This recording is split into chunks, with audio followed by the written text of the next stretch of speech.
to come to Texas and visit me. Jess. Jess. Yeah. This is Steve Parks. You want to introduce yourself? Syracuse University. Yeah. So I'm going to talk. Yeah. Yeah, I know Pauszek. I'm going to talk pretty quickly about the FWWCP archive in both print and now digital formats, and then really most of this kind of short time period, we want to get some feedback and then see what the next steps are.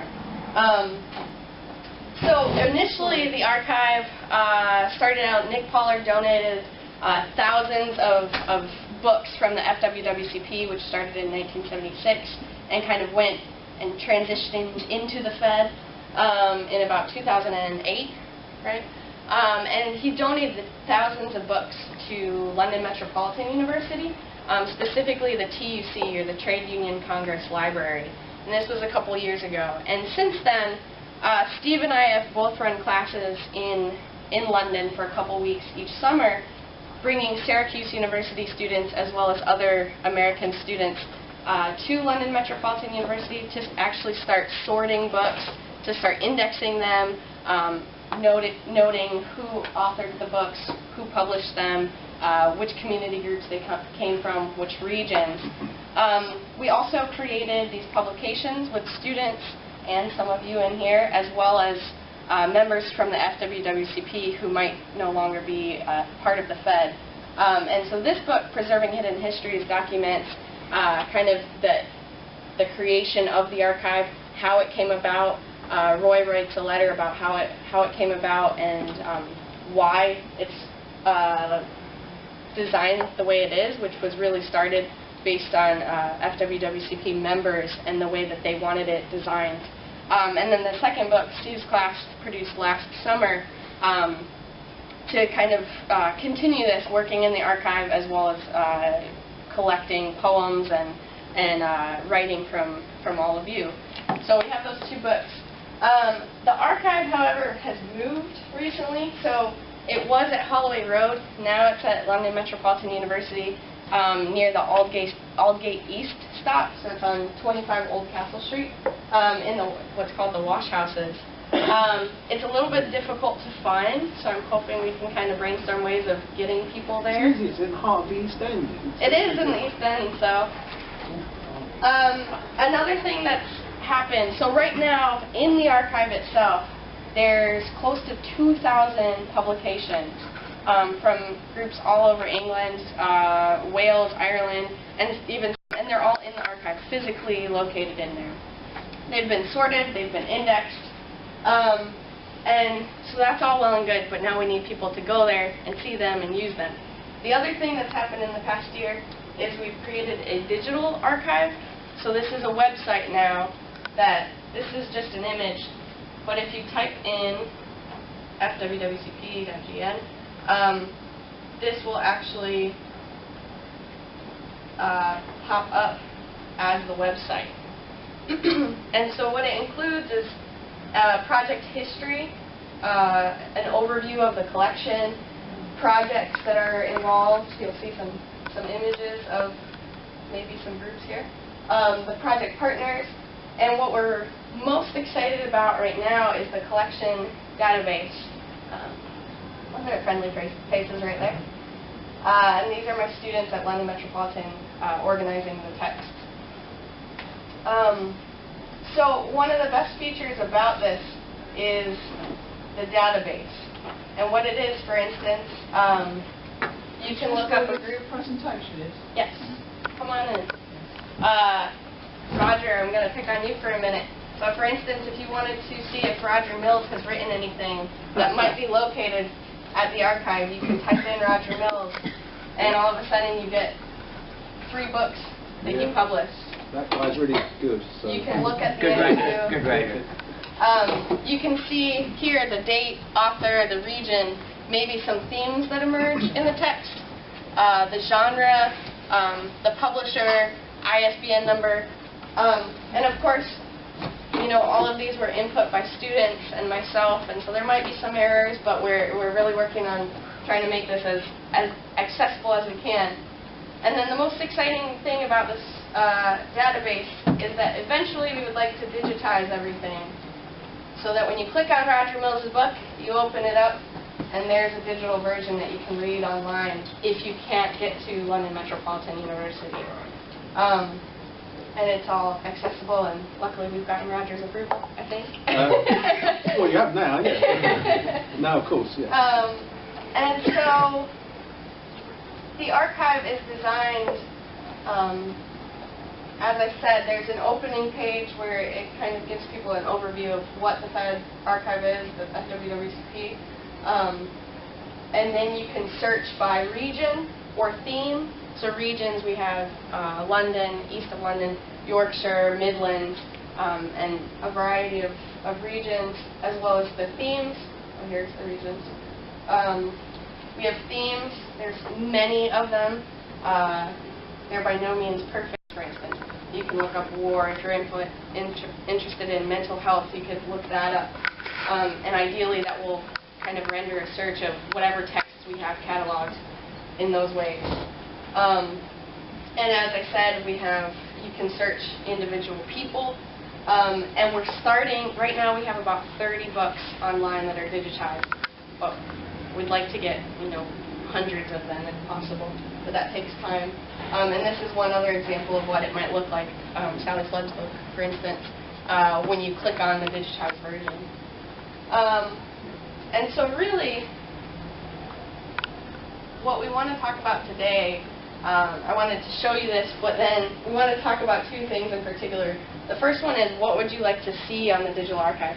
So this started as the FWWCP archive, but it also includes the TheFED as it is today. So there's, for instance, Newham Writers anthologies, there's Stevenage Survivors, and so there's current work in there as well.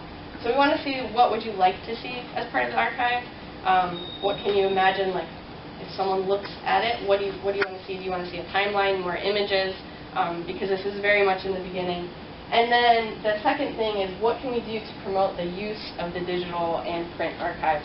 And Steve might have some ideas about this. We talked to the librarian at London Metropolitan University, and the real issue with it is getting people to know about this archive. We don't want it to sit in the basement or in the vault somewhere and never be used again.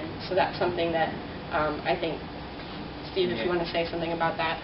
In the session we were just in, we were talking about how there was a period when, like, Centerprise books saturated the neighborhood, and they were a live part of the conversation. They came from the community, and the community read them.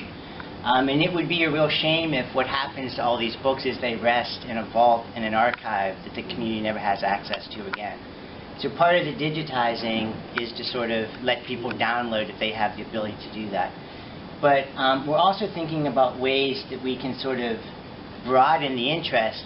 I say this all the time regularly. I think the TheFED and FWWCP is like one of the most significant working class writing projects in the past 150 years. It's just an amazing body of work. So Jess and I have been working with professors to learn about it, but we're going to start developing a database of literary festivals, neighborhood festivals across the UK, and seeing how we might be able to get TheFED members who live there to go and sit at a table or to, maybe talk about the group.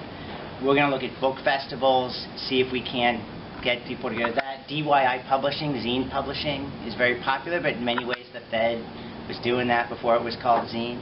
So something we started, would anybody be interested in being someone who would speak about the TheFED at a public event?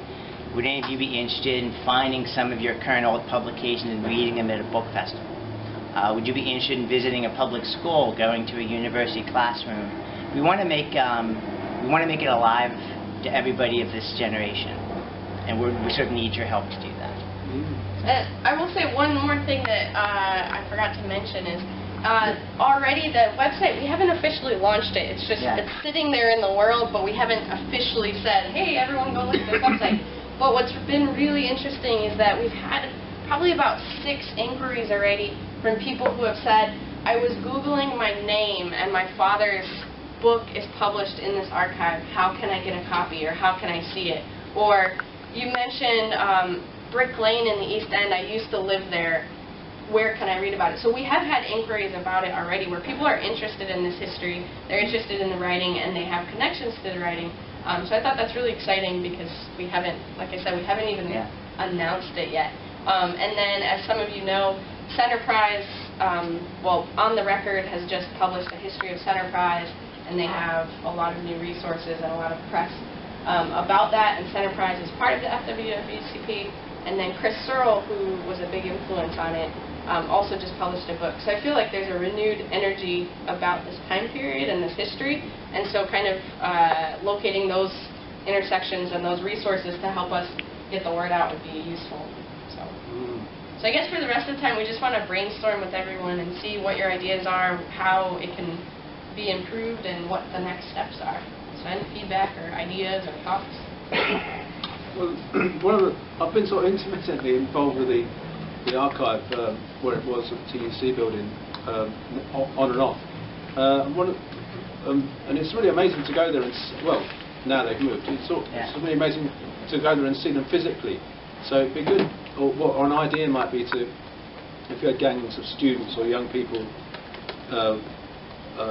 with an aged, wise old Federation person who might maybe have a session with them to actually look at the books, talk about the books, because to a lot of these young people, you know, they look amazing because they're not online; they're actually physical entities. So it might be interesting to introduce them to the books and the contents in a sort of workshop type situation. You know, maybe an hour of just talking over why they happened, what's in the books, what the point of it all was, etc. Anybody would wish to volunteer to do that, you should come up and see me. Because without volunteers, that idea just doesn't happen. And we took both of our students to see Newham writers, and then your students actually met Sally Flood. And then they came to a class 2 summers ago, and then my students also went to a couple Stevenage survivors groups. And if you get the chance to look at this, it's really interesting to see how my students responded. I mean, going to the groups, I mean, they were really engaged. Yeah, they really did get to be part of that process and that group. There's a lot of identification with what we were striving to do. Yeah. So I think it's a very embodied and tangible experience when they go to the groups, and so it's great to get them out of the archive, but also seeing the texts themselves and meeting all of you and meeting the people who are creating these texts, I think has really been important and impactful. And we had students from London Metropolitan University read them, and they basically were reading about the streets that they lived in. Seeing the language they spoke in print, and it was Sunny Singh taught the class, and she said it was incredibly powerful for them. Yeah. Sort of see their history documented. Yeah. Particularly at this moment. So students, university students at London Metropolitan and Syracuse and other schools are reading these texts and finding them interesting, and of course the classes have gone well. So it is exciting, but we need to continue that, and I think really find ways to get people to participate in the UK right now.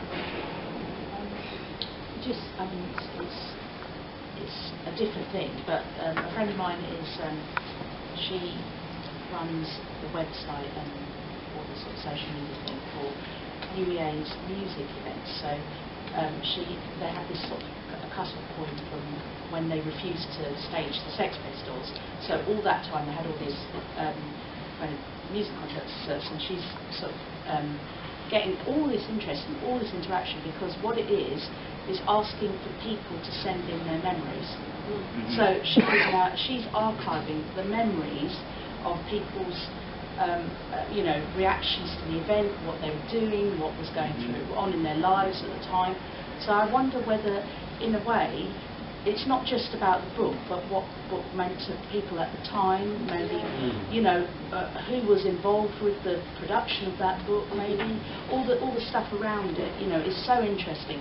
And when you ask people questions about, can you remember, can you tell us, we're really looking to sort of find this stuff out, that then you get so much reaction. I mean, she can't really handle it all by herself, because it's just so much material, and I wonder if maybe a call out like that might get the people sort of into it. My mum was asked a couple of years ago to remember her time in Portsmouth, growing up in Portsmouth during the war. And you know, students from the local university came out and interviewed her, and quite a few other people. We bumped into someone recently who said, "Oh yes, they came and interviewed me." And so I have never followed it up to see what they've actually done with it. But I will do that. I will, next time I'm down there with her, I'll follow that up and see if I can make some connections with this. Yeah, absolutely. For All Saints. Yeah. But it's true that you ask people about their memories and they say it just comes forth. Yeah, it really does. I think we have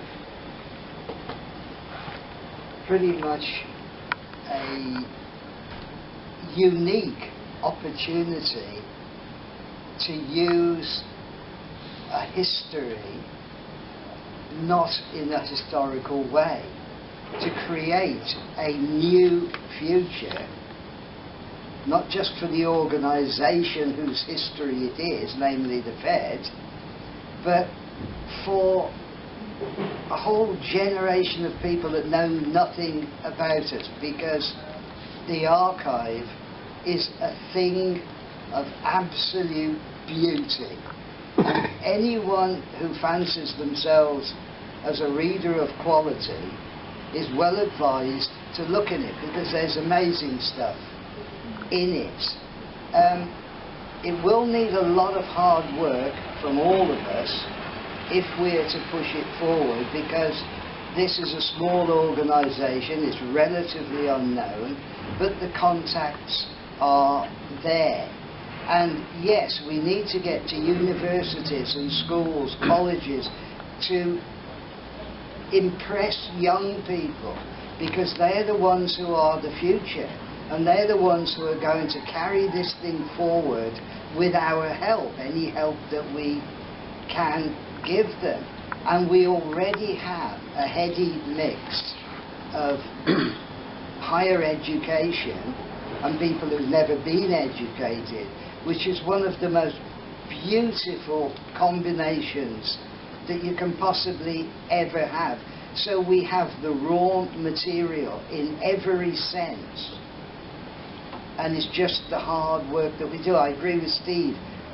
Go take it to festivals, take it to colleges, take it to universities. Again, it's hard work, but someone has to do it.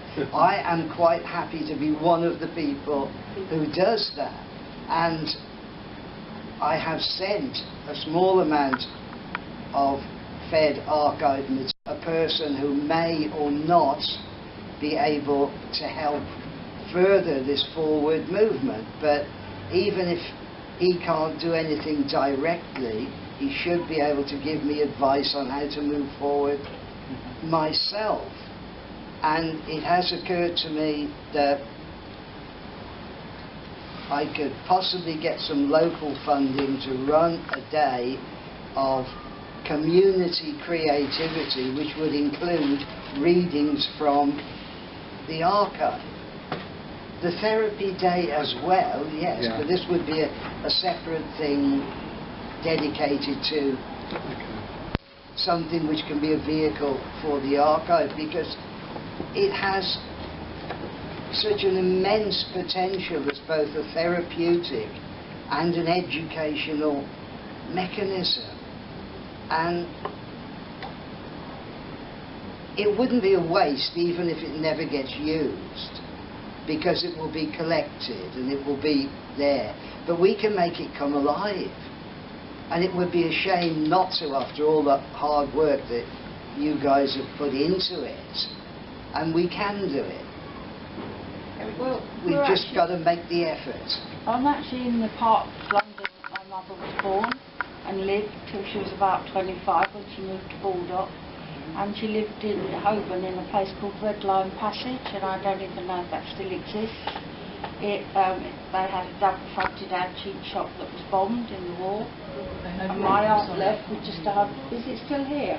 Red Lion Passage. Red Lion Square is still here. Probably is where it was then. Because now this is more the city, isn't it? But when my mother lived here, it was quite, you know, people lived differently.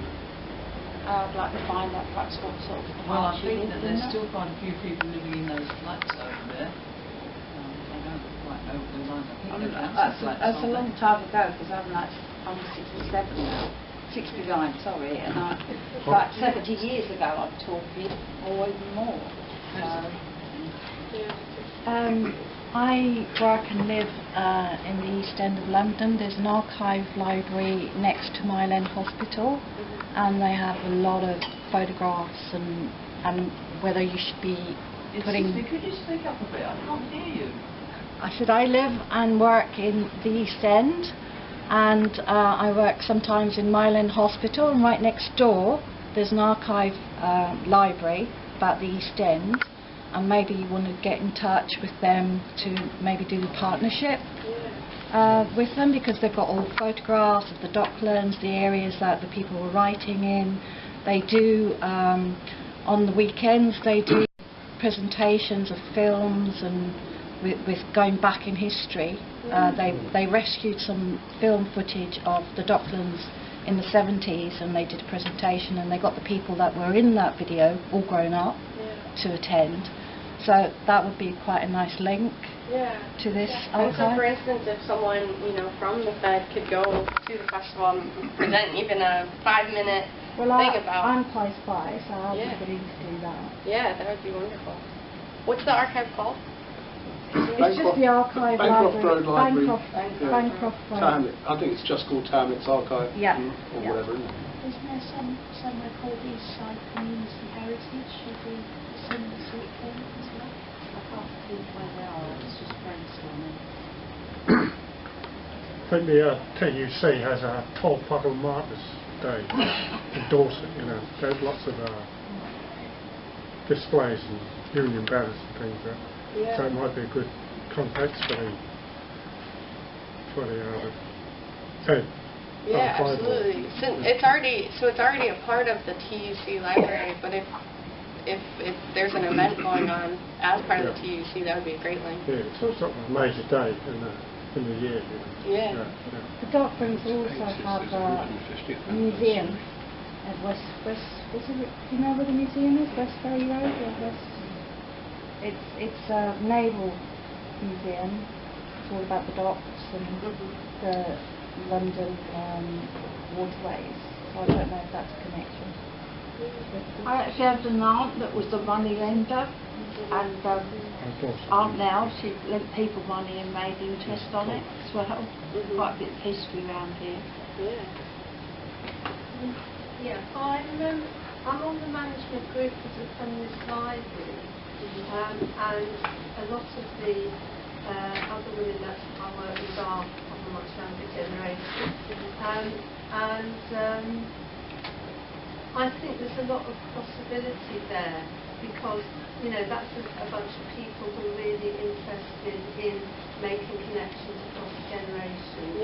And in fact, we're going to be having our summer fair in August.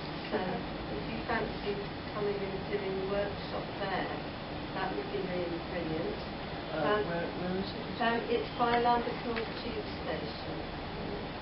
The Feminist Library. Yes, the Feminist Library. We are not the Women's Library, for anybody who's thinking. We were kicked, we've been in danger of being kicked out, but they were actually kicked out of London. So that was one thought. And then I had a couple of other thoughts sort of coming out of that.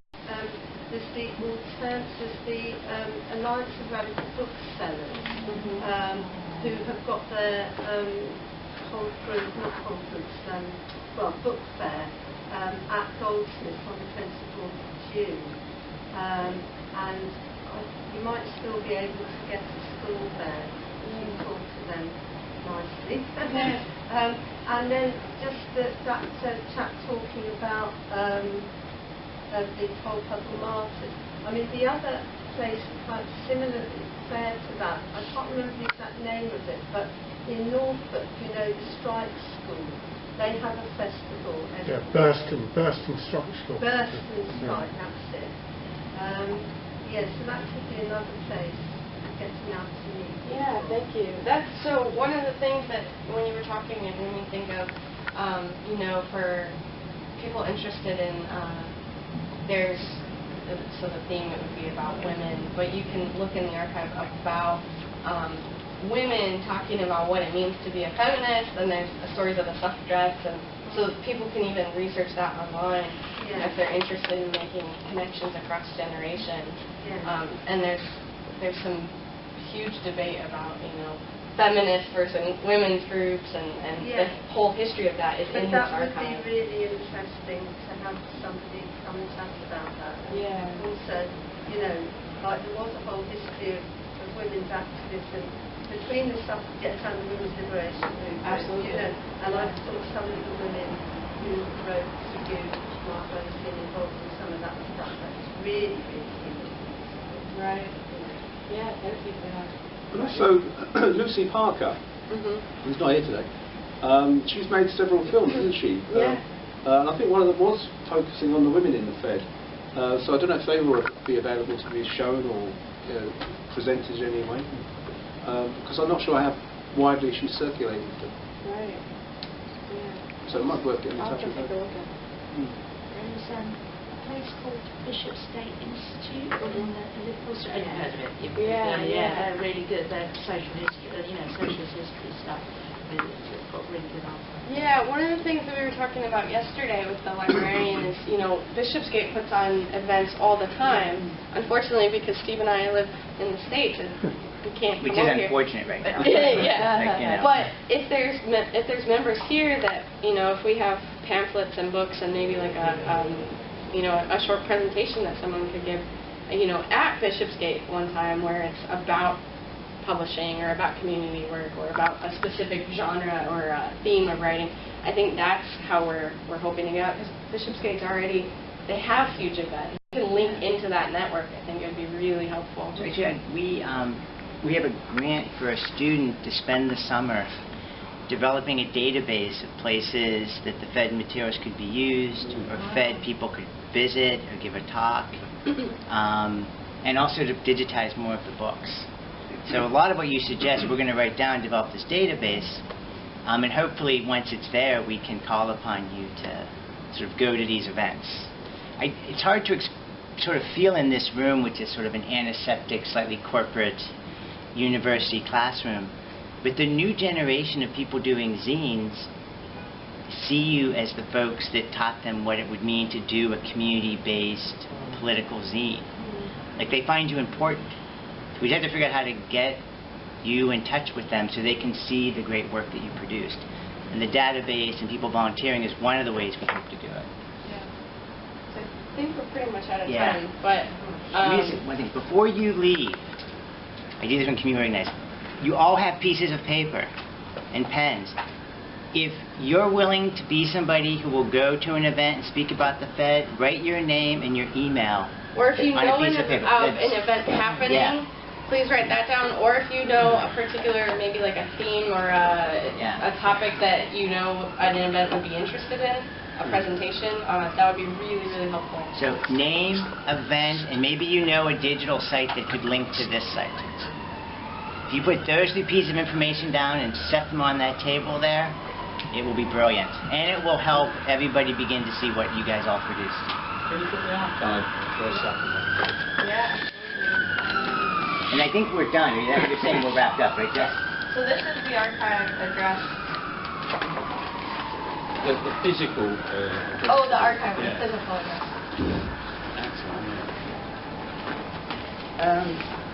Just before we go, I'm not really adding any ideas, but I used to work for an organisation called Survivors Poetry, which is a charity set up to promote and publish poetry by survivors of mental distress. The organisation itself has become distressed and has shrunk and shrunk, and they have an archive which they need to house, and they would be more than happy to add it to the FED archive. Yeah, that's brilliant. So I will sort out with them and somehow get it over to its new home. Okay. Thanks, Ron. One last thing. If you gave writing last year to be in this book, I brought copies to give to people. So please pop up. I have a copy for you. And then we have both books for £1.